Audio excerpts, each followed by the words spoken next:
चलो तो आज का टॉपिक लेते हैं हम लोग जो है कार्बन रेजिस्टेंस। तो जनरली आप लोगों ने रेजिस्टेंस का नाम सुना है। जनरल जो रेजिस्टेंस होते हैं वो बेसिकली नाइक्रोम के बने होते हैं। नाइक्रोम नाइक्रोम का मतलब होता है निकल, क्रोमियम और मैग्नीन। निकल, क्रोमियम और मैग्नीन। मैग्नीशियम नहीं होता है, मैग्नीन होता है। तो generally basic carbon basic resistance होते हैं जो वायर्ड फॉर्म में होते हैं, वायर की फॉर्म में होते हैं, वो नाइक्रोम के होते हैं। या फिर यूरेका, मैग्नीन और कॉन्स्टेंटन, इनका अलोय मेटल होता है, मिक्स करके बनाते हैं। तो उनकी जो रेंज होती है वो थोड़ी सी छोटी रेंज होती है, 5 ओम, 10 ओम, 50 ओम, 100 ओम, तो छोटी रेंज के होते हैं। लेकिन मान लो हमको किसी सर्किट में, इलेक्ट्रिक सर्किट में एक बड़ी रेंज के रेजिस्टेंस की रिक्वायरमेंट है, किलो ओम्स में, किलो ओम्स में 1000 ओम, 5000 ओम, यानी 5 किलो ओम हो जाएगी। 10 किलो ओम, क्या करें, बहुत बड़ा वायर यूज में लेना होगा। जिस वायर से हम लोग रेजिस्टेंस बना रहे हैं उस वायर की बहुत बड़ी लेंथ यूज में लेनी होगी। बहुत बड़ा वायर यूज में लेंगे तो वो प्रैक्टिकली पॉसिबल नहीं हो पाएगा। तो प्रैक्टिकली कौन सी चीज पॉसिबल है कि हम रेजिस्टेंस को भी यूज में ले पाए, एक बड़ी रेंज के रेजिस्टेंस को, और वायर भी बहुत बड़ा ना हो, एक छोटे से वायर से, एक छोटे से डिवाइस से या छोटे से रेजिस्टेंस से हमारा काम चल जाए। तो जनरली जो बड़ी रेंज वाले, हायर ऑर्डर वाले, हायर वैल्यू वाले रेजिस्टेंस होते हैं उनको कार्बन से बनाते हैं। कार्बन क्या होता है, इंसुलेटर होता है। क्या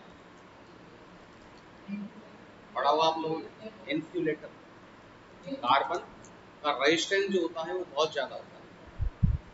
तो इस वजह से हायर वैल्यूज वाले जो रेजिस्टेंस होंगे उनको काय से बनाया जाता है, कार्बन से। इसलिए इनको बोलते हैं carbon resistance. The resistors in the higher range are made mostly from carbon. Higher range के जितने भी रेजिस्टेंस होंगे किससे बनाएंगे, कार्बन से। Carbon resistors are compact, inexpensive and thus find extensive use in electronic circuit.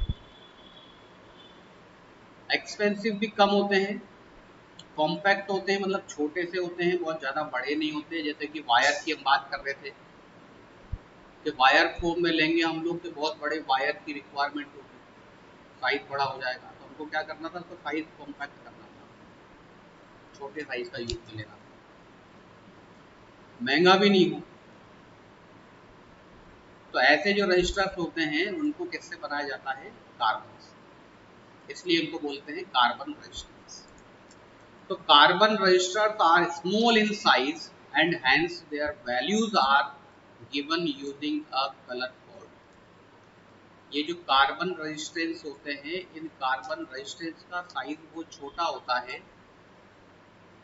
तो इस वजह से इनकी वैल्यूज को फाइंड करने के लिए without any help of any instrument, किसी भी इंस्ट्रूमेंट के बिना, जैसे कि हम लोग मीटर का यूज करते हैं, कोई सा भी मीटर होता है, मल्टीमीटर का नाम सुना होगा आप लोगों ने।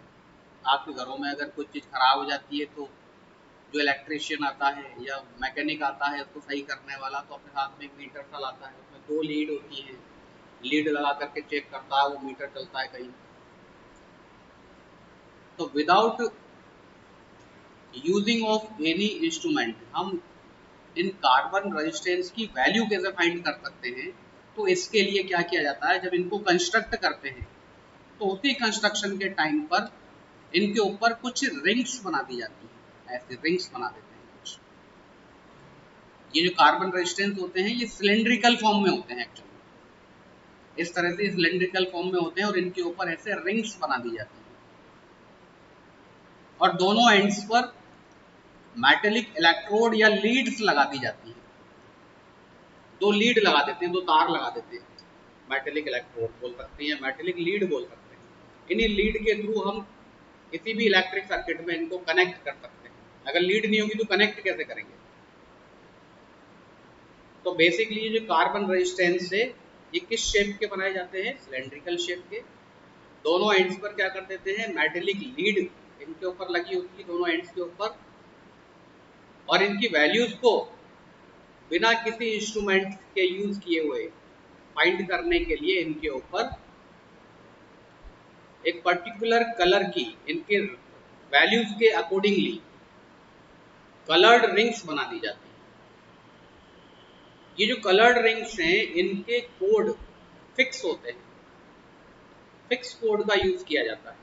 अगर हमको ये कोड पता है तो हम बिना किसी मीटर का, बिना किसी डिवाइस का, बिना किसी इंस्ट्रूमेंट का यूज करे हुए इस कार्बन रेजिस्टेंस का वैल्यू निकाल सकते हैं, वैल्यू बता सकते हैं कि इतनी वैल्यू का रेजिस्टेंस होगा। इस रेजिस्टेंस को आप सभी ने देखा होगा लेकिन आपको ध्यान नहीं होगा। आपके घरों में काफ़ी सारे इलेक्ट्रॉनिक आइटम होंगे जो खराब पड़े होंगे, जो काम नहीं कर रहे होंगे, आज उनको निकाल करके देखें तो बहुत पतले छोटे छोटे से सिलेंड्रिकल फॉर्म में आपको कुछ एलिमेंट्स मिलेंगे, उनके ऊपर रिंग्स बन रही होगी अलग अलग कलर की। देखना आज ध्यान से सभी लोग जाकर, जाओगे तो कहाँ, तो घर पे ही क्लास के बाद देखना, लेकिन खोल करके बहुत छोटे होते हैं, ऐसे लीड होती है छोटी सी, और यहाँ पर ऐसे सिलेंड्रिकल कुछ ऐसे मटेरियल सा लगा होता है और उनके ऊपर रिंग्स बनी होती है, कलर्ड रिंग्स बनी होती है, उसको बोलते हैं कार्बन रेजिस्टेंस। अब अगर आप ऑफलाइन क्लास में होते तो मैं निकाल के बता देता, लैब में रखे हुए, लेकिन फिर भी चलो जब भी आओगे तब दिखा देंगे आपको। तो यहाँ पर बात कर रहे हैं हम लोग कुल मिलाकर के इन कोड की। ये कोड हमको पता होने चाहिए, ये आपके सिलेबस में है। इन कोड को याद करने का तरीका क्या होगा, इनको लर्न करने का? फिक्स कोड की वैल्यू के लिए हमको सीक्वेंस पता होना चाहिए, जितने भी कलर होंगे और कलर को एक सीक्वेंस में अरेंज करना होगा, तभी हम कोड बता पाएंगे। अगर हमने सीक्वेंस को चेंज कर दिया तो कोड की वैल्यू भी गलत हो जाएगी हमारी। फिक्स कोड होता है, रेड कलर है तो रेड कलर का एक फिक्स कोड होगा, ब्लू कलर है तो ब्लू कलर का एक फिक्स कोड होगा। तो इन कोड को लर्न करने की और कलर सीक्वेंस को लर्न करने की जो ट्रिक है वो मैं आपको भी समझाऊंगा, और आपको 2 सेकंड लगेंगे फिर आंसर देने में। जो वैल्यू जो मैं बता रहा हूँ आपको, कार्बन रेजिस्टेंस की वैल्यू हम इस कलर कोड के थ्रू निकालेंगे। इस कलर कोड से आप 2 सेकंड में खुद से ही बता दोगे, मेरी जरूरत नहीं पड़ेगी, एक बार आपको समझ में आ गया। और ये फ्री के नंबर होंगे आपके, 1 नंबर एग्जाम में। तो अब ले लेते हैं carbon code for carbon resistors. जो मैं कोड की बात कर रहा हूँ, इस कोड को कैसे निकालते हैं या इनकी वैल्यूज क्या होती है, इनका सीक्वेंस क्या रहेगा, इसको समझते हैं पहले। तो सबसे पहले देखते हैं कि कैसा दिखता है कार्बन रेजिस्टेंस, कैसा दिखता है। इस टाइप का होता है, ये एक सिलिंड्रिकल पार्ट होता है जिसके दोनों एंड्स पर मेटेलिक लीड लगी होती है। इन्हीं लीड के थ्रू हम इसको किसी भी इलेक्ट्रॉनिक सर्किट में कनेक्ट कर सकते हैं। अगर लीड नहीं होगी तो हम इसको कनेक्ट नहीं कर पाएंगे। तो ये 2 लीड होती हैं और इनके ऊपर ऐसे सर्कुलर रिंग्स बनी होती हैं। जनरली 4 रिंग होती हैं, अच्छी क्वालिटी का अगर रजिस्टर है तो, और अगर वैसे हम बोलते हैं लोकल क्वालिटी का है तो हो सकता है उसमें 3 ही बन रही, चौथी ना हो। तो 3 रिंग भी हो सकती है, 4 भी हो सकती है। हम 4 लेकर के चलते हैं और समझते हैं इन 4 रिंग्स का मतलब क्या होता है और ये क्या क्या वैल्यूज हमको देंगी, और इससे हम रेजिस्टेंस की वैल्यू कैसे फाइंड करेंगे। तो हमने बोला ये जो लेफ्ट हैंड साइड से हम स्टार्ट कर रहे हैं रिंग्स को, तो फर्स्ट रिंग को हम रिप्रेजेंट कर रहे हैं ए से, सेकंड वाले के कोड को हम रिप्रेजेंट कर रहे हैं बी से, थर्ड वाले के कोड को सी से रिप्रेजेंट कर रहे हैं, और फोर्थ वाली जो रिंग है इसके कोड को डी से रिप्रेजेंट कर रहे हैं। तो ये जो फर्स्ट रिंग है और सेकंड रिंग है, यानी फर्स्ट वाली और सेकंड वाली जो रिंग हुई, ये फर्स्ट और second, the first two rings from the end give the first two significant figures of resistance in ohm. ये फर्स्ट और सेकंड वाली जो रिंग है ये क्या दे रही है हमको, significant figures, two significant figures. First वाली भी फर्स्ट सिग्निफिकेंट फिगर देगी हमको, और सेकंड वाली रिंग ये सेकंड सिग्निफिकेंट फिगर देगी। जैसे हम लिखते हैं 12 लिखते हैं, तो 12 में क्या होता है, 1 तो फर्स्ट सिग्निफिकेंट फिगर होता है और 2 क्या होता है, सेकंड सिग्निफिकेंट फिगर। टोटल मिला करके अगर 12 के लिए बोले तो इसमें कितने सिग्निफिकेंट फिगर थे, 2। तो फर्स्ट रिंग और सेकंड रिंग क्या देती है हमको, सिग्निफिकेंट वैल्यू या सिग्निफिकेंट फिगर्स, फर्स्ट और सेकंड वैल्यू। थर्ड वाली जो रिंग है जिसका कोड सी है, ये क्या देगी, देखो हमको, the third ring indicates the decimal multiplier. Third ring क्या इंडिकेट करेगी, डेसिमल मल्टीप्लायर, यानी 10 की पावर देगी। ये थर्ड वाली रिंग क्या देगी, 10 की पावर्स जितनी भी होगी, 10 पावर 0 1 2 3 4 5 6 जो भी होगी, अभी आपको समझ में आ जाएगी सारी बातें। और फोर्थ वाली रिंग ये क्या देगी हमको, the last ring indicate the tolerance in percent. Tolerance देगी मतलब इतनी वैल्यू को हम टॉलरेट कर सकते हैं।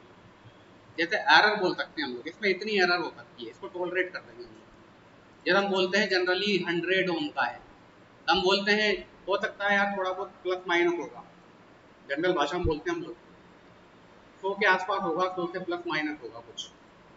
तो प्लस माइनस मतलब अगर 5% बोलते हैं हम लोग तो 95 हो सकता है, माइनस में अगर बोले तो, प्लस में 5 बोलें तो 105 हो सकता है।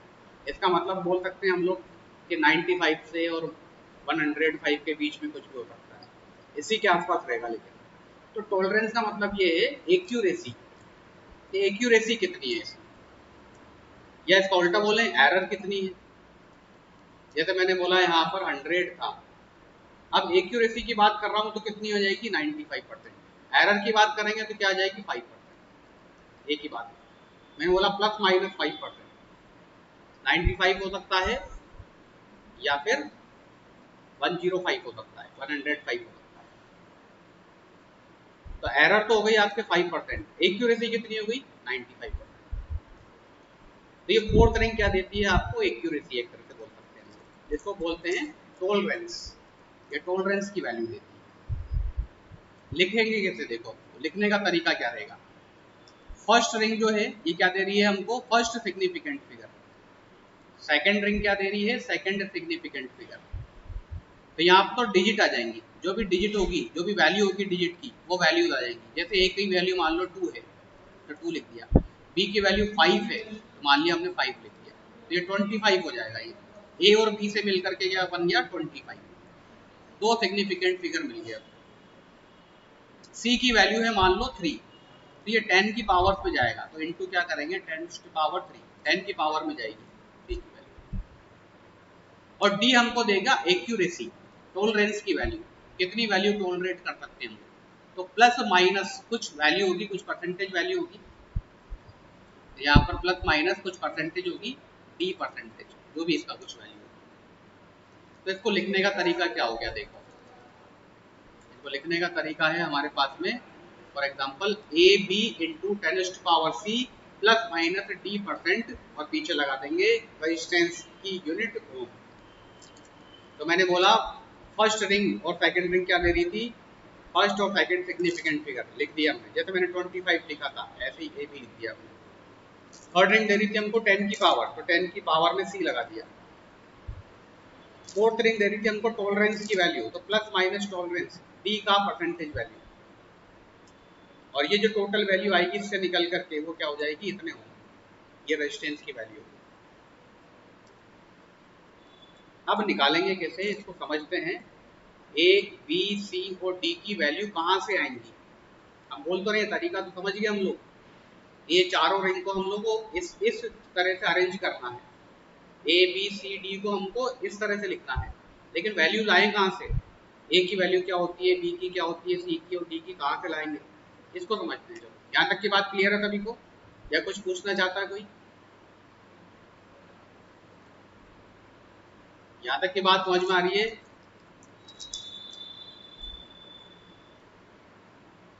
याद करने का तरीका है ये आपके सामने दिख रहा है, इसको पढ़ेंगे। B B Roy great Britain very good wife. B B Roy great Britain very good wife. अब देखो बी का मतलब होता है ब्लैक, तो सबसे पहले आता है ब्लैक। फिर सेकंड बी का मतलब होता है ब्राउन। आर का मतलब आप समझ ही गए होंगे, रेड। ओ का मतलब बताओ क्या हो सकता है? बिल्कुल सही। वाई का मतलब बताओ क्या हो जाएगा? येलो। बिल्कुल सही है। जी का मतलब ग्रीन। बी से क्या बन जाएगा? ब्लू। बी से क्या बन जाएगा? वायलेट। कैपिटल जी वापस से आ गया, अब क्या बन सकता है? ग्रे। ग्रीन तो आ गया, ग्रीन तो आ गया, देखो ग्रे बन जाएगा। और डब्ल्यू से क्या बन जाएगा? व्हाइट। ये सीक्वेंस होता है। अब इसको सीक्वेंस को हमको आगे पीछे नहीं करना। अब कलर को कैसे याद करें हम लोग? Black, brown, red, orange, yellow, green, blue, violet, grey, white. थोड़ा टिपिकल पड़ेगा मामला। हमने क्या बना दी? एक ट्रिक बना दी, B B Roy great Britain very good wife. फटाफट आपको सीक्वेंस याद हो जाएगा। यहाँ तक बात क्लियर है? आगे बढ़े। अब देखते हैं इनकी वैल्यूज कैसे लिखते हैं। देखो ये होती है इनकी वैल्यूज। क्या करा हमने? सीक्वेंस से जमा लिया। B B Roy great Britain very good wife. Sequence से जमा दिया हमने पूरे जितने भी कलर थे सब। ब्लैक आ गया, brown, red, orange, yellow, green, blue, violet, grey और व्हाइट। अब जो फर्स्ट और सेकंड रिंग है, फर्स्ट वाली और सेकंड वाली जो रिंग है, जो फर्स्ट और सेकंड सिग्निफिकेंट फिगर दे दी हमको, इनकी वैल्यू कैसे लिखेंगे हम लोग? ब्लैक की वैल्यू 0 से स्टार्ट करेंगे। कोड जो है ब्लैक का वो कितना हो जाएगा? 0। ब्लैक का कोड 0 से स्टार्ट करेंगे और इस सीक्वेंस में जमा लिया हमने, तो 0 से आगे बढ़ते जाएंगे। 0 से स्टार्ट करा, 1 2 3 4 5 6 7 8 9, 9 तक वैल्यू आ गई हमारे पास।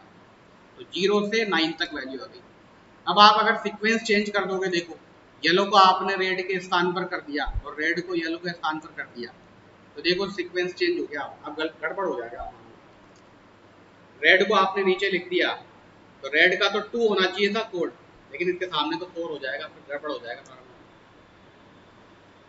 तो हमको करना क्या है? सीक्वेंस याद रखना। कलर का सीक्वेंस बिल्कुल यही सेम यही रहेगा, चेंज नहीं करना। और फिर तो कुछ भी नहीं है, 0 से स्टार्ट करेंगे और 9 तक लिख देंगे हम लोग। 10 कलर थे टोटल मिला करके। B B Roy great Britain very good wife में 10 कलर थे। 0 से स्टार्ट करेंगे तो 9 पर खत्म हो जाएंगे।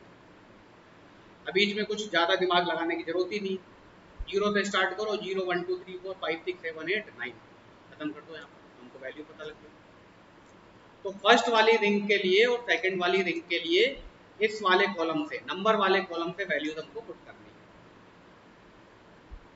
इसके बाद में थर्ड वाली जो रिंग आएगी, वो थर्ड वाली रिंग क्या देती है? मल्टीप्लायर, 10 की पावर देती है। तो 10 की पावर्स कैसे लिखें? जैसे ये लिखी हुई है बिल्कुल ऐसे ही 10 की पावर लगा दो। 10 की पावर 0 हो जाएगी, 1 हो जाएगी, 2 हो जाएगी, 3 4 5 6 7 8 और 9। 10 की पावर 9 तक बिल्कुल ऐसे ही कर देंगे। यानी वैल्यूज वही है, 0 से लेकर के और 9 तक ही है, लेकिन ये 10 की पावर में लगा दी हमने थर्ड वाली रिंग के लिए। अब नीचे आता है गोल्ड, सिल्वर और नो कलर। तो गोल्ड और सिल्वर के लिए 10 की पावर लगेगी। गोल्ड के लिए 10 की पावर लगेगी -1, सिल्वर के लिए लगेगी -2। अगर थर्ड रिंग इन दोनों कलर्स में से है तो, वैसे जनरली नहीं आती, लेकिन अगर फिर भी थर्ड वाली रिंग गोल्डन कलर की है या सिल्वर कलर की है, तो हमको 10 की पावर -1 और -2 का यूज करना है। नो कलर, नो कलर का मतलब फोर्थ वाली रिंग है ही नहीं है, थर्ड वाली रिंग है ही नहीं है। थर्ड वाली में देखो मैंने लिखा ही नहीं है यहाँ पर कुछ। अब नो कलर का मतलब क्या होता है, ऐसा कोई चीज होती है जिसमें कलर ही नहीं हो, कुछ ना कुछ तो कलर होगा ही सही। तो नो कलर का मतलब ये है कि कोई रिंग ना हो, कोई रिंग ही ना हो।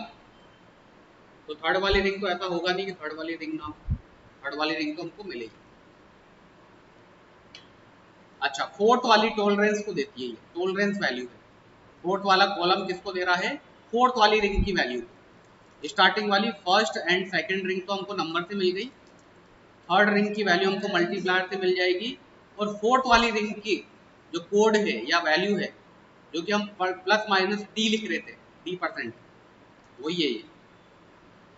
तो फोर्थ वाली जो रिंग है वो दो ही कलर में हो सकती है, या तो गोल्डन होगी या सिल्वर होगी, इसके अलावा नहीं होगी। या तो गोल्डन होगी या सिल्वर मिलेगी, या कोई कलर नहीं होगा, मतलब होगी ही नहीं। फोर्थ वाली रिंग होगी ही नहीं, नो कलर का मतलब नहीं होगी, केवल तीन ही रिंग होंगी। तो फोर्थ वाली या तो गोल्डन कलर में हो सकती है, या सिल्वर कलर में हो सकती है, या फोर्थ वाली रिंग है ही नहीं, एब्सेंट है। तो अगर गोल्डन कलर की है तो हम कितनी टॉलरेंस बताएंगे इसके लिए, +-5%, +-5%। अगर सिल्वर कलर की है तो क्या देंगे हम लोग, +-10%। और अगर फोर्थ वाली रिंग है ही नहीं तो +-20%। जैसे कि हम बोलते हैं कि अच्छी क्वालिटी की चीज लाएं हमको, ब्रांडेड चीज। ब्रांडेड है तो मतलब उसमें एरर की वैल्यू कम होगी, मिनिमम होगी। तो उसमें क्या हो सकता है, गोल्डन रिंग हो सकती है, एरर बहुत कम है। फिर 100 लेकर के आए हम ठीक ठाक सी, उसमें हो सकती है थोड़ी सी एरर ज़्यादा हो, 10%। और बिल्कुल लोकल आइटम लेकर के आए जिसमें थर्ड रिंग वो फोर्थ रिंग ही नहीं है, इसमें एरर सबसे ज़्यादा होगी, +-20% कर दी। कोड समझ में आ गए कैसे लिखने हैं हमको सभी को। अब देखो एग्जाम्पल देख लेते हैं वैल्यू कैसे लिखनी है। ये ले लिया हमने फर्स्ट एग्जाम्पल। फर्स्ट रिंग कौन सी है, जी, जी मतलब ग्रीन है। सेकंड वाली कौन सी है, रेड है। थर्ड वाली ब्लू है, और फोर्थ वाली सिल्वर। दिख रही है आपको क्या ये स्क्रीन पर, या बहुत ब्राइट हो रहा है, हल्का हो रहा है, लाइट हो रहा है, कि दिख रहा है, ठीक है। तो ग्रीन, रेड, ब्लू और सिल्वर, ये चार रिंग है आपके पास। अब इसकी वैल्यू कैसे लिखेंगे, देखो फर्स्ट और सेकंड किससे मिलेंगी हमको, नंबर वाले कॉलम से, इससे मिलेंगी वैल्यू। ग्रीन, ग्रीन के सामने देखो कितना कोड है, 5। तो फर्स्ट वाली रिंग के लिए वैल्यू लिखी हमने, फर्स्ट सिग्निफिकेंट फिगर लिखा 5। सेकंड क्या है, रेड, रेड के सामने भी 2, तो इसको कितना लिख दिया, 2 लिख दिया, क्योंकि फर्स्ट और सेकंड रिंग की वैल्यू इसी से मिलेंगी, इसी वाले कॉलम से, नंबर वाले कॉलम से। तो कितना हो गया, 52। तो 52 तो ये हो गया। अब थर्ड रिंग क्या देती है हमको, 10 की पावर, बी मतलब ब्लू, ये वाली देती है इसके सामने, तो ये हो जाएगी 10⁻6। फिर प्लस माइनस लगाएंगे टॉलरेंस के लिए। अब लास्ट वाली रिंग क्या है, सिल्वर, सिल्वर के लिए कितना आता है, 10%। यहाँ पर लगा देंगे हम 10%, और पीछे लगा देंगे ओम। ये हमारी वैल्यू हो गई रेजिस्टेंस, ये आंसर हो जाएगा, ये आ गया 52 इंटू 10⁻6 +-10% ओम।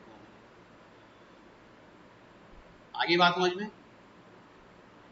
एक और एग्जाम्पल लेते हैं, ये एक और एग्जाम्पल।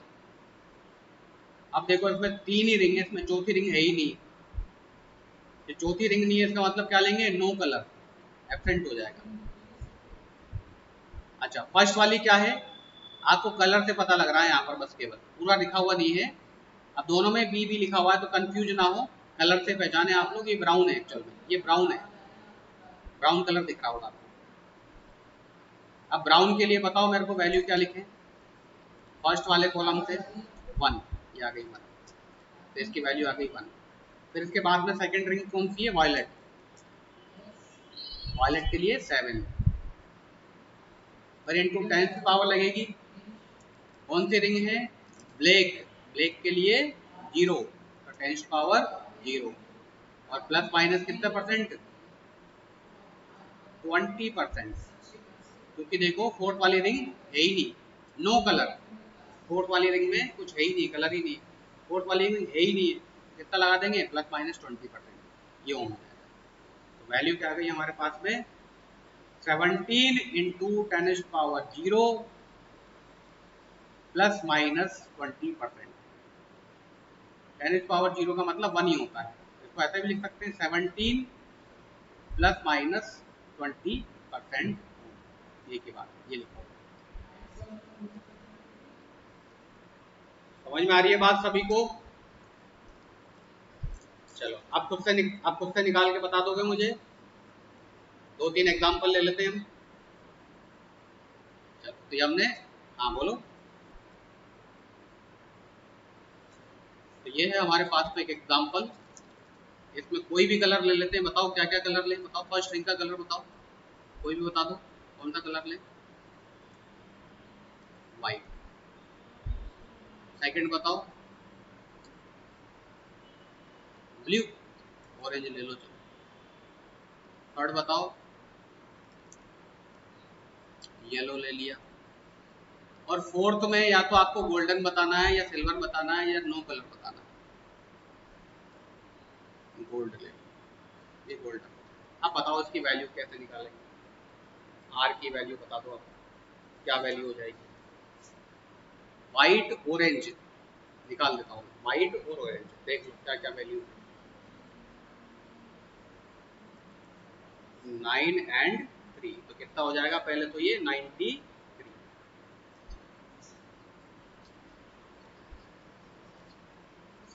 10⁻4 ±5%। अब बताओ लग रहे कि नहीं लग रहे? 2 सेकंड बताने में, 2 सेकंड में आंसर आप खुद से दे रहे हो। अब मुझे बताने की जरूरत नहीं, आप खुद से आंसर दे रहे हो। चलो नेक्स्ट देखते हैं। इसका बताओ, मैं ही बता देता हूँ आपको कलर इसके। फर्स्ट वाला जो है,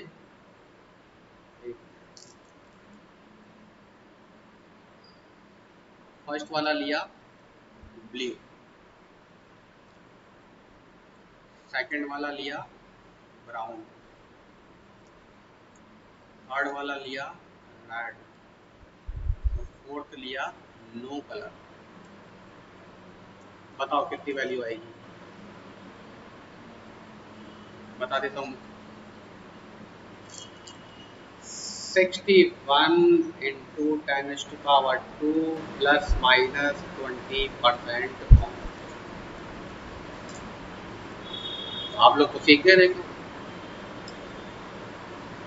ब्लू के लिए 6 आ गया, रेड के लिए 2 आ गया, और क्या था? रेड के लिए 10⁻2 आ गया, सही है। ब्राउन के लिए, ब्राउन के लिए 10 पावर, ब्राउन के लिए 1 1। तो ठीक है, हाँ ठीक है, 61 हो गया इसका। 61 इंटू 10⁻2 ±20%। चलो और एक आध एग्जाम्पल ले लेते हैं, एक दो एग्जाम्पल और ले लेते हैं।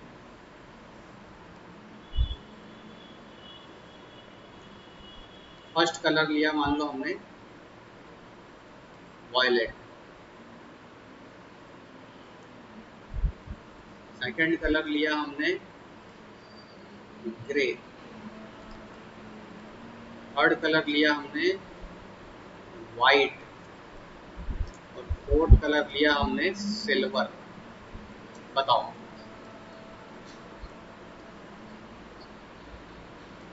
78 इंटू 10⁻9 ±10%। बिल्कुल, तो ये आपके एक नंबर पक्का हो गया मतलब। चलो कोई और बताना चाहता है? लास्ट एग्जांपल और ले लेते हैं एक और। बताएं, कोई लेना चाहता है तो बताओ, कलर बताओ। फर्स्ट वाला कलर बता दो कुछ भी, मैं लिखूं? चलो मैं लिख देता हूँ। पहले तो येलो हो गया, सेकंड वाला ले लो ग्रीन, थर्ड वाला ले लो ब्लू, और ये हो जाएगा गोल्ड। बताओ आपकी वजह। फिर से बताओ 42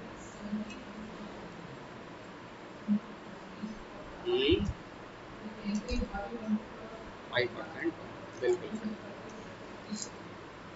ठीक है, तो सभी लोग सीख चुके हैं इसको, कोई डाउट किसी को?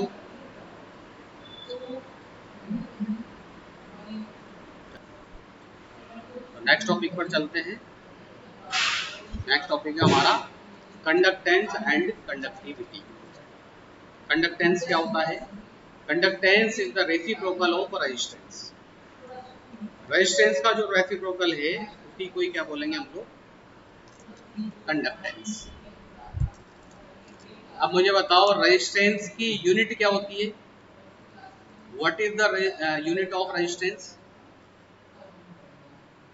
ओम। ठीक है, और हम क्या बोल रहे हैं? कंडक्टेंस। कैपिटल जी से अगर इसको रिप्रेजेंट करेंगे तो ये हो जाएगा 1/r। ठीक है, अच्छा, इस जी की कंडक्टेंस की अगर हमको यूनिट फाइंड करनी है तो रेजिस्टेंस की होती है ओम, तो 1/ओम हो गई। कितनी हो जाएगी? क्या ओम इनवर्स लिख सकते हैं क्या? तो कंडक्टेंस की जो एस आई यूनिट है वो क्या हो जाती है? Ohm inverse. इस ओम इनवर्स को अगर इस फॉर्म में लिखेंगे ओम इनवर्स, तो ये भी उल्टा हो जाएगा, एम आगे चला जाएगा और पीछे चला जाएगा, तो उसको मूव कहा जाता है। क्या कहते हैं? मूव। ओम को मूव हो जाएगा उल्टा से। जहां पर ओ था वहां तो एम चला जाएगा, जहां एम था वहां ओ चला जाएगा। ओम इनवर्स को मूव पढ़ा जाता है। तो आप चाहें तो ओम इनवर्स ऐसे लिखें, चाहे आप मूव लिखें, एक ही बात। ये हो जाएगी इसकी एसआई यूनिट। और कंडक्टेंस क्या है? Reciprocal of resistance is known as conductance. Second होती है कंडक्टिविटी। दोनों अलग अलग चीजें हैं। जैसे रेजिस्टेंस होता है और रेजिस्टिविटी होती है, ऐसे ही कंडक्टेंस होती है और कंडक्टिविटी होती है। तो कंडक्टेंस तो क्या हो गया? रेजिस्टेंस का रेसिप्रोकल। ऐसे ही कंडक्टिविटी क्या हो जाएगी? क्या रेजिस्टिविटी की रेसिप्रोकल? भाई आर और रो लिखा हमने, ये रेजिस्टेंस होता है। तो जो रेजिस्टेंस होता है वैसे यहाँ पर क्या हो जाएगी? कंडक्टेंस। कैपिटल जी से रिप्रेजेंट करते हैं। तो reciprocal of resistance is known as conductance of the conductor. ऐसे यहाँ पर रेजिस्टिविटी है और कंडक्टिविटी है, तो सेम रिलेशन तो वैसा ही रहेगा। The reciprocal of resistivity is known as conductivity of the conductor. तो इसका रेसिप्रोकल ये तो हम पढ़ चुके हैं पहले भी। सिग्मा की वैल्यू किसके इक्वल होती है? 1/रो के, या रो की वैल्यू 1/सिग्मा के, एक ही बात है। जब हमने टॉपिक पढ़ा था डिडक्शन ऑफ ओम लॉ, वहां पर आया था हमारे,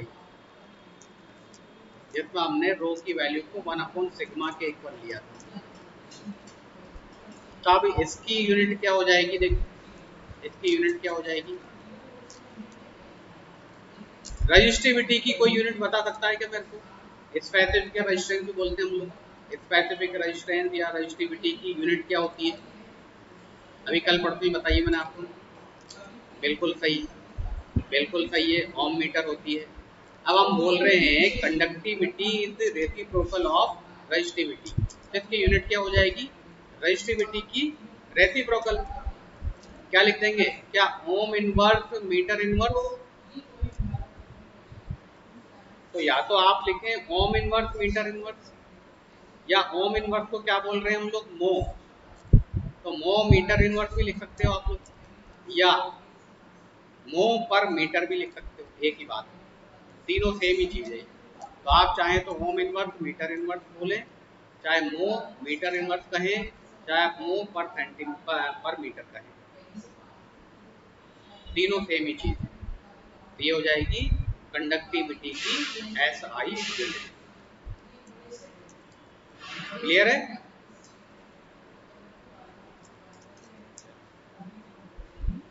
नेक्स्ट टॉपिक लेते हैं।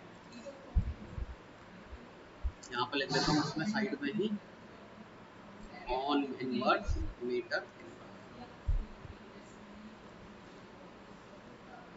नेक्स्ट है temperature dependence of resistance. Resistance के ऊपर या रेजिस्टेंस की वैल्यू टेम्परेचर के ऊपर किस तरह से डिपेंड कर रही है, ये हमको पता करना है। कोई भी कंडक्टर है, सेमी कंडक्टर है, इंसुलेटर भी है, उसके रेजिस्टेंस की वैल्यू टेम्परेचर के ऊपर किस तरह से डिपेंड करती है, ये हमको फाइंड करना है, एक्सप्लेन करना है कि टेम्परेचर बढ़ाएंगे तो कंडक्टर्स के रेजिस्टेंस के ऊपर क्या इफेक्ट पड़ेगा, सेमीकंडक्टर के रेजिस्टेंस पर क्या इफेक्ट पड़ेगा, इंसुलेटर्स के रेजिस्टेंस के ऊपर क्या इफेक्ट पड़ेगा टेम्परेचर। तो पहली बात करते हैं हम लोग कंडक्टर्स के लिए या मेटेलिक कंडक्टर्स के लिए। तो हम बोल सकते हैं फॉर मेटेलिक कंडक्टर।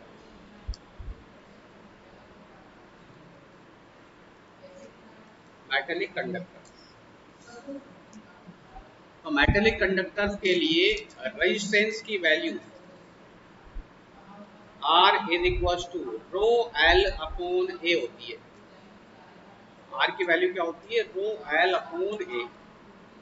और रो की वैल्यू क्या हमने निकाली थी, क्या m upon n e square tau. ये रो की वैल्यू हमने निकाली थी डिडक्शन ऑफ ओम फ्लो में। जब हमने ओम फ्लो को डिडक्ट किया था तब ये रो की वैल्यू हमको मिली थी m upon n e square tau. m क्या होता है यहाँ पर, m क्या होता है, mass of electron. Mass of electron, क्या ये कांस्टेंट वैल्यू है, क्या ये कांस्टेंट वैल्यू है।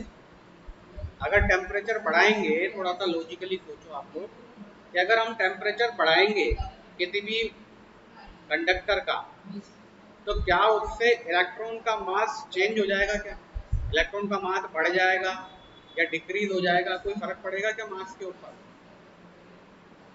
नहीं पड़ेगा। इसका मतलब mass of electron is a constant quantity, ये कांस्टेंट रहेगा, इसकी वैल्यू में कोई भी चेंज नहीं आएगा विद रिस्पेक्ट टू टेम्परेचर। अच्छा, ई क्या है, चार्ज ऑन इलेक्ट्रॉन। इलेक्ट्रॉन के ऊपर जो चार्ज होता है वो वैल्यू, चार्ज ऑन इलेक्ट्रॉन। क्या ये भी कांस्टेंट है।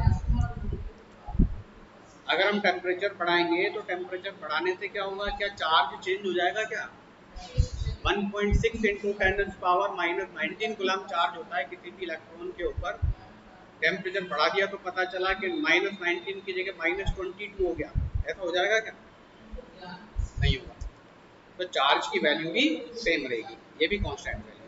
तो यहाँ से दो चीज को तो हटा दें हम, m और ई स्क्वायर को, अब बचे n और टाउ की वैल्यू, यानी rho is inversely proportional to the number of electron density small n, and rho is inversely proportional to the average collision time या रिलैक्सेशन टाइम भी हम बोलते हैं, टाउ के इनवर्सली प्रोपोर्शनल।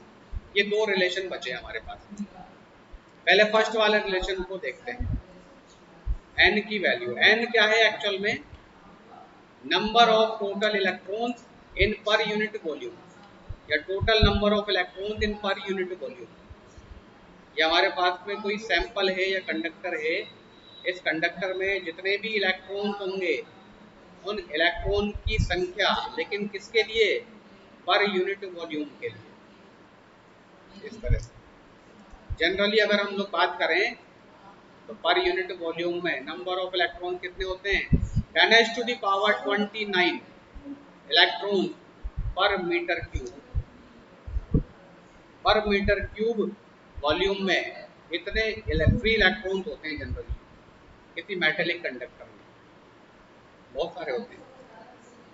हम छोटा सा एग्जांपल के लिए छोटी सी वैल्यू लेकर के चलेंगे, मैंने आपको बता दिया इतनी होती है, छोटी सी वैल्यू लेकर के चलते हैं। मैंने तो बोला, मैंने ये छोटा सा एक एरिया ले लिया, इसका एक वॉल्यूम ले लिया छोटा सा, और इसमें total number of free electron कितने हैं पर यूनिट वॉल्यूम में, 100 मान लिया मैंने। 100 इलेक्ट्रॉन है। अब मैंने टेम्परेचर को बढ़ाया, जो कंडक्टर है या मेटेलिक कंडक्टर है इसके टेम्परेचर को मैंने बढ़ाया। क्या टेम्परेचर को बढ़ाने से इलेक्ट्रॉन की संख्या बढ़ जाएगी क्या? n की वैल्यू बढ़ जाएगी क्या?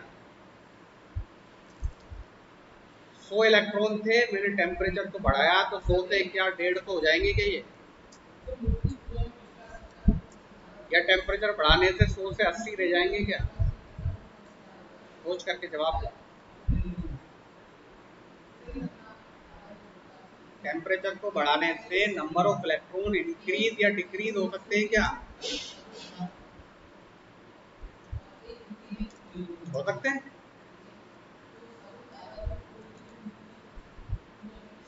अरे मैंने बोला तुम लोग को कि तुमने 5 आलू रखे प्रेशर कुकर में, आपने सीटी लगाई, उसमें गर्म करा, तो 5 के क्या 10 हो जाते हैं क्या वो? या आपने 5 रखे तो 5 के 3 ही रह जाते हैं क्या उसमें? तो टेम्परेचर, दिमाग लगाओ ना, तो टेम्परेचर बढ़ाने से क्या इलेक्ट्रॉन बढ़ जाएंगे या कम हो जाएंगे क्या? नहीं। तो नंबर ऑफ इलेक्ट्रॉन डेंसिटी तो सेम रहेगी। अगर हाँ थोड़ा सा चेंज जरूर आ सकता है। कैसे आ सकता है लेकिन समझो, ऐसे आ सकता है कि मैंने आपको शायद कभी बताया होगा, 2 टाइप के इलेक्ट्रॉन, एक तो बाउंडेड इलेक्ट्रॉन और एक फ्री इलेक्ट्रॉन। क्या बताए थे कभी? फ्री इलेक्ट्रॉन और बाउंडेड इलेक्ट्रॉन। ये कोई भी एटम है, ये उसका न्यूक्लियस है, न्यूक्लियस में न्यूट्रॉन और प्रोटॉन होते हैं और इस न्यूक्लियस के अराउंड इलेक्ट्रॉन्स रिवॉल्व करते रहते हैं इन दी सर्कुलर ऑर्बिट्स। ये सर्कुलर ऑर्बिट्स हैं और इनमें इलेक्ट्रॉन्स रिवॉल्व करते रहते हैं।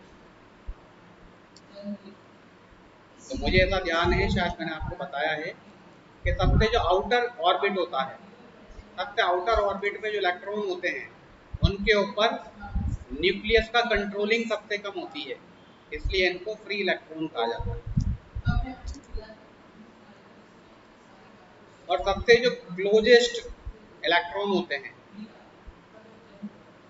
जो इनर ऑर्बिट्स में होते हैं, जो बिल्कुल न्यूक्लियस के पास वाले ऑर्बिट्स में रिवॉल्व कर रहे होते हैं, इनके ऊपर न्यूक्लियस की कंट्रोलिंग सबसे ज़्यादा होती है। कंट्रोलिंग से मतलब इलेक्ट्रोस्टैटिक अट्रैक्शन फोर्स सबसे ज़्यादा होता है, क्योंकि डिस्टेंस कम होती है न्यूक्लियस से। अंदर वाला जो ऑर्बिट है, सबसे अंदर वाला जो ऑर्बिट है, वो तो ऑर्बिट में जो इलेक्ट्रॉन है उसकी न्यूक्लियस से डिस्टेंस सबसे कम होगी। डिस्टेंस कम होगी तो अट्रैक्शन सबसे ज़्यादा होगा इसके ऊपर, यानी कंट्रोलिंग सबसे ज़्यादा होगी। तो इसको बोलते हैं हम लोग बाउंडेड इलेक्ट्रॉन। तो बाउंडेड इलेक्ट्रॉन और फ्री इलेक्ट्रॉन के बीच में और भी काफ़ी सारे ऑर्बिट्स होंगे। तो सबसे आउटर ऑर्बिट से पहले वाले की अगर बात कर रहे हैं हम लोग, यहाँ पर कोई इलेक्ट्रॉन है, अगर हम टेम्परेचर बढ़ाते हैं तो टेम्परेचर बढ़ाने से इसको थर्मल एनर्जी मिलेगी, और थर्मल एनर्जी से क्या करेगा, ये ट्रांजिट करके आउटर ऑर्बिट में चला जाएगा, वहां पर ट्रांजिट कर जाएगा, ये कूद करके हायर लेवल में चला जाएगा, आउटर ऑर्बिट में चला जाएगा। तो आउटर ऑर्बिट में चला गया तो ये भी as a free electron behave करने लगेगा, लेकिन ऐसा बहुत कम होता है, बहुत कम इलेक्ट्रॉन होता है, जिसको हम लोग नेग्लिजिबल मान सकते हैं। यानी टेम्परेचर बढ़ाने से एन की वैल्यू अगर बढ़ती है थोड़ी बहुत, उसको हम लोग नेग्लिजिबल कंसीडर कर सकते हैं as compare to the change in the value of tau relaxation time. Relaxation time में जितना चेंज आएगा उसके कंपैरिजन में एन की वैल्यू में जो चेंज आ रहा है उसको हम लोग नेग्लिजिबल कंसीडर कर सकते हैं। तो इसका मतलब ये वाला एन वाला जो फैक्टर है, ये भी यहाँ पर रॉ की वैल्यू में कोई ज़्यादा चेंज नहीं ला रहा। स्मॉल एन वाला जो फैक्टर है, rho is inversely proportional to small N, ये वाला फैक्टर भी ज़्यादा काम नहीं कर रहा है। यानी इन तीनों से तो रो की वैल्यू में कोई डिफरेंस नहीं आ रहा। एम की वैल्यू में, ई की वैल्यू, टेम्परेचर बढ़ाने से इनमें तो कोई दिक्कत आई नहीं, कोई चेंज ही नहीं आ रहा। और एन की वैल्यू भी अगर चेंज हो रही है टेम्परेचर बढ़ाने से, तो इतनी छोटी सी हो रही है वैल्यू चेंज कि उसको हम लोग नेग्लिजिबल कंसीडर कर सकते हैं। तो फिर हम रेजिस्टेंस और रेजिस्टिविटी के ऊपर टेम्परेचर की डिपेंडेंसी को कैसे रिप्रेजेंट करें, कैसे बताएं। तो लास्ट फैक्टर क्या बचा हमारे पास में, rho is inversely proportional to tau, rho is inversely proportional to tau, ये बचा। इससे समझते चलो, ये कंडक्टर है, मेटेलिक कंडक्टर, और मेटेलिक कंडक्टर में क्या होते हैं, फ्री इलेक्ट्रॉन्स होते हैं। हम पढ़ चुके हैं in the absence of any external electric field all the free electrons are moving randomly. जितने भी इलेक्ट्रॉन्स हैं वो रैंडम मोशन करते रहेंगे, और रैंडम मोशन करते हैं तो एक दूसरे से टकराते हैं। अभी भी वही केस है, इलेक्ट्रिक फील्ड तो हम लगा नहीं रहे यहाँ पर, हम तो टेम्परेचर बढ़ा रहे हैं उसके बाद। तो पहले के टेम्परेचर की बात करें तब भी ये इलेक्ट्रॉन आपस में टकरा रहे थे, लेकिन इनकी स्पीड कुछ थी पहले। लेकिन जैसे ही हमने टेम्परेचर को बढ़ाया, कंडक्टर के टेम्परेचर को बढ़ाया, उसको टेम्परेचर दिया, हीट दी उसको, तो इन इलेक्ट्रॉनों की थर्मल एनर्जी बढ़ गई। थर्मल एनर्जी बढ़ने से काइनेटिक एनर्जी इंक्रीज हो जाएगी, और काइनेटिक एनर्जी बढ़ जाएगी तो इनकी स्पीड बढ़ जाएगी, स्पीड अप हो जाएंगी। जैसे इनकी काइनेटिक एनर्जी बढ़ी, इनकी स्पीड बढ़ी, तो ये बहुत जल्दी जल्दी टकराने लगेंगे। पहले तो बहुत धीरे धीरे चल रहे थे नॉर्मल टेम्परेचर पर, लेकिन हमने टेम्परेचर को बढ़ा दिया। टेम्परेचर बढ़ाने से इन्होंने थर्मल एनर्जी को गेन किया, और थर्मल एनर्जी को गेन करने से इनकी काइनेटिक एनर्जी बढ़ गई। काइनेटिक एनर्जी बढ़ गई मतलब इनकी स्पीड बढ़ गई, स्पीड बढ़ गई मतलब ये अब तेजी से चल रहे हैं, और तेजी से चल के एक दूसरे से टकरा रहे हैं। तो टकराने के बीच में जो लगने वाला टाइम था, जो टाइम लग रहा था दोनों को टकराने में, उसकी वैल्यू कम हो जाएगी, घट जाएगी। क्योंकि पहले तो आराम से आ रहे थे धीरे धीरे, तो टकराने में कुछ समय लग रहा था। अब तेजी से आ रहे हैं, तेजी से टकरा रहे हैं, तो वो जो टाइम था between the collision of the electron वो डिक्रीज हो जाएगा, रिड्यूस हो जाएगा। तो उसके रिड्यूस होने से क्या हो गया, मतलब टॉ की वैल्यू क्या हो गई, कम हो गई। तो टॉ की वैल्यू कम होने से रॉ की वैल्यू क्या हो जाएगी, इंक्रीज हो जाएगी, बढ़ जाएगी। तो सीधा सा एक फंडा हमको यहाँ पर दिखाई दिया कि हाँ, इससे हम समझा सकते हैं कि टेम्परेचर किस तरह से रॉ की वैल्यू को चेंज कर रहा है। अगर हम टेम्परेचर को बढ़ाते हैं तो टेम्परेचर बढ़ाने से रिलैक्सेशन टाइम घट जाता है। तो हम बोल सकते हैं relaxation time is inversely proportional to the temperature. अगर हम कंडक्टर का टेम्परेचर बढ़ाएंगे तो रिलैक्सेशन टाइम घट जाएगा, और relaxation time is inversely proportional to 1/ρ, या फिर इसका उल्टा ही बोल सकते हैं, rho is inversely proportional to relaxation time. अब इन दोनों को आपस में कोरिलेट कर दो, दोनों relation. tau is inversely proportional to 1/t and rho is inversely proportional to tau। दोनों को अगर कोरिलेट कर देते हैं तो मिटा के लिख देता हूँ, चलो तो यहाँ पर मिटा के लिख देते हैं। क्या बोला हमने, tau is inversely proportional to 1/t and rho is inversely proportional to 1/tau। इस tau की जगह 1/t लिख दो यहाँ पर, अगर 1/1/t, ये t कहाँ चला जाएगा ऊपर, rho is directly proportional to T. इसका मतलब ये हुआ conductivity of the metallic conductor is directly proportional to the given temperature capital T, temperature के डायरेक्टली प्रोपोर्शनल। अगर टेम्परेचर बढ़ाएंगे हम लोग तो रेजिस्टिविटी भी बढ़ेगी। तो ये रिलेशन हमें समझ में आ गया। रेजिस्टेंस के ऊपर देख लेते हैं, टेम्परेचर को बढ़ाने से अगर रो बढ़ रहा है इसका मतलब आर भी बढ़ेगा, ये थोड़ी है रो ही बढ़ेगा बस के बाद, क्योंकि आर की वैल्यू किसके इक्वल होती है, रो एल अपॉन ए। टेम्परेचर बढ़ाने से अगर रो की वैल्यू बढ़ी तो आर की वैल्यू भी बढ़ गई। तो सीधा सा रिलेशन आ गया हमारे पास, R is directly proportional to T and rho is directly proportional to T. Temperature बढ़ाने से रेजिस्टिविटी भी बढ़ेगी, रेजिस्टेंस की वैल्यू भी बढ़ेगी। फाइनल आंसर आ गया हमारे पास में the resistance and resistivity both are directly proportional to the temperature of the conductor. R is directly proportional to T, rho is directly proportional to T. आगे बात समझ में